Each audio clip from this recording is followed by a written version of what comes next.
दोस्तों welcome to Ranjan classes. तो friends आशा राखું છું તમે બધા મજામાં છો, મસ્ત છો।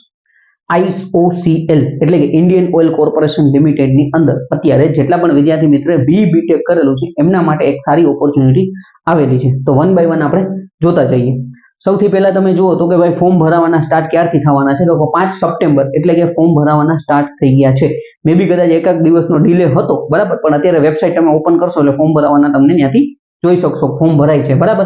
લાસ્ટ ડેટ 21/9 છે બરાબર। 21/9 પહેલા ફોર્મ તમારે ખાસ ભરી દેવાના છે। હર વખતે કહું છું કે ભાઈ વહેલી તકે ફોર્મ ભરી દેવું જેથી કઈ ઇશ્યુ ન આવે બરાબર। કઈ ઇશ્યુ આવે તો વહેલા રિઝોલ્વ થઈ જાય બરાબર। પછી શું થાય, છેલ્લા દિવસોમાં વર્ષો ફી ન ભરાય, કેટલાય ને પ્રોબ્લેમ આવતા હોય છે, પછી મને મેસેજ કરશો તો એનાથી કઈ ફાયદો નથી થવાનો। એટલે વહેલી તકે જનરલી 2-4 દિવસ રાહ જોવાની, પછી આપણે વસલા ગાળાની અંદર ફોર્મ ભરી દેવાનું બરાબર। એવું નહીં કે 20 તારીખે ફોર્મ ભરશું બરાબર। એટલે લાસ્ટ ડેટ 21/9 છે। 21 સપ્ટેમ્બર પહેલા તમારે ખાસ ફોર્મ ભરી દેવાનું છે, ફી વ્યવસ્થિત રીતે કમ્પ્લીટ કરી દેવાની છે। પોસ્ટનું નામ છે ગ્રેજ્યુએટ એન્જિનિયર બરાબર। ગ્રેજ્યુએટ એન્જિનિયર આપણે પોસ્ટનું નામ છે। એમાં ક્વોલિફિકેશનની વાત કરીએ, જનરલી 3 બ્રાન્ચ માટે વેકન્સી બહાર કરેલી છે બરાબર। BTech કરેલું ખાસ હોવું જરૂરી છે બરાબર। હવે આની અંદર તમારે ફૂલ ટાઈમ BTech કરેલું હોવું જોઈએ। એમાં તમને એમ કીધેલું છે ભાઈ જો તમે OBC કેટેગરીમાંથી આવો છો, ઓપનમાં આવો છો, EWS કેટેગરીમાં આવો છો તો મિનિમમ 65% હોવા જોઈએ બરાબર। SC ST PWD કેટેગરીમાંથી આવો છો તો તમારે 55% મિનિમમ હોવા જોઈએ બરાબર। આ એક એનો ક્રાઇટેરિયા છે। કેમિકલ એન્જિનિયરિંગ કરેલું હોય, BTech કરેલું હોય તો તમે ફોર્મ ભરી શકો છો। ઇલેક્ટ્રિકલ એન્જિનિયરિંગ કરેલું હોય તો પણ તમે ફોર્મ ભરી શકો છો।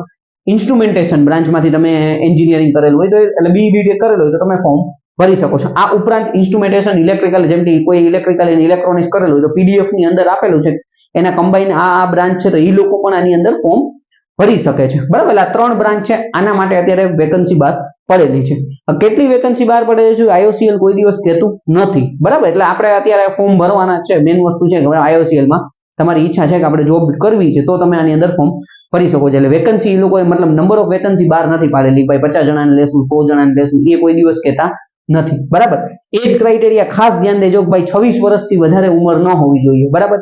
26 વર્ષથી વધારે ઉંમર ન હોવી જોઈએ અને કેટેગરી વાઇઝ એજ રિલેક્સેશન આપેલું છે તો એ તમે PDF ની અંદર જોઈ શકો છો બરાબર। PDF આપણા બધા જ ટેલિગ્રામ ગ્રુપ, WhatsApp ગ્રુપની અંદર મોકલી દેવામાં આવેલી છે, જ્યાંથી તમે મેળવી શકો છો, અથવા IOCL ની વેબસાઇટમાંથી પણ તમે મેળવી શકો છો ઓકે। એડમિટ કાર્ડ એટલે આ લોકોએ જો સાથે સાથે તમને એડમિટ કાર્ડ અને એક્ઝામ ડેટ પણ આપી દીધી છે। 17/10 તમારા એડમિટ કાર્ડ આવી જશે।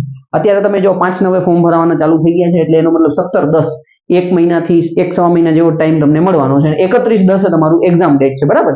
જનરલી તમે જો 31/10 એક્ઝામ ડેટ આપી દીધી છે CBT બરાબર, જે પહેલા નંબરની ટેસ્ટ છે કમ્પ્યુટર બેઝડ ટેસ્ટ બરાબર। તો એ છે એ તમારે 31/10 ના રોજ તમારી એક્ઝામ છે ડન। તો એ સમય તમને એટલે 1-1.5 મહિના જેટલો તમને સમય મળ્યો છે પ્રિપરેશન કરવાનો બરાબર। એક્ઝામિનેશન ફી ની વાત કરીએ, 500 રૂપિયા ફોર અનરિઝર્વ EWS અને OBC। તમે EWS OBC અને અનરિઝર્વ એટલે કે ઓપન કેટેગરીની અંદર આવો છો તો તમારે 500 રૂપિયા ભરવાના છે। PWD SC ST એ લોકોને ફી ભરવાની નથી। ત્યાર પછી સિલેક્શન પ્રોસેસની વાત કરીએ તો કે સિલેક્શન પ્રોસેસ છે 3 પ્રોસેસ કવર કરવાની છે। પહેલા નંબરનું CBT કમ્પ્યુટર બેઝ ટેસ્ટ, એનું મેરિટ બનશે બરાબર। એના પછી તમે GD અને GT એટલે કે ગ્રુપ ડિસ્કશન ગ્રુપ ટાસ્ક આવું લખેલું છે, ગ્રુપ ડિસ્કશન ગ્રુપ ટાસ્ક, એમાં તમે સિલેક્ટ થશો તે પછી PI એટલે પર્સનલ ઇન્ટરવ્યુ। આ 3 પ્રોસેસમાં સિલેક્ટ થશો ત્યાર પછી ડોક્યુમેન્ટ વેરિફિકેશન હશે ને ત્યાર પછી તમે સિલેક્શન મતલબ કે જોબ ઓફર લેટર મળશે બરાબર।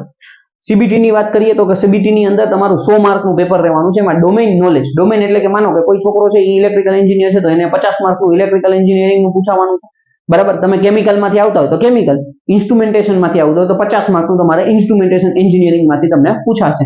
જનરલ એપ્ટિટ્યુડ બરાબર, જનરલ એપ્ટિટ્યુડ ની અંદર તમને કીધું છે એપ્ટિટ્યુડ 20 માર્કનું હશે, રીઝનિંગ 15 માર્કનું, ઇંગ્લિશ છે 15 માર્કનું રહેશે। એટલે ટોટલ તમારું 100 માર્કનું પેપર બન્યું બરાબર। 100 માર્કનું પેપર છે, 100 MCQ છે ડન।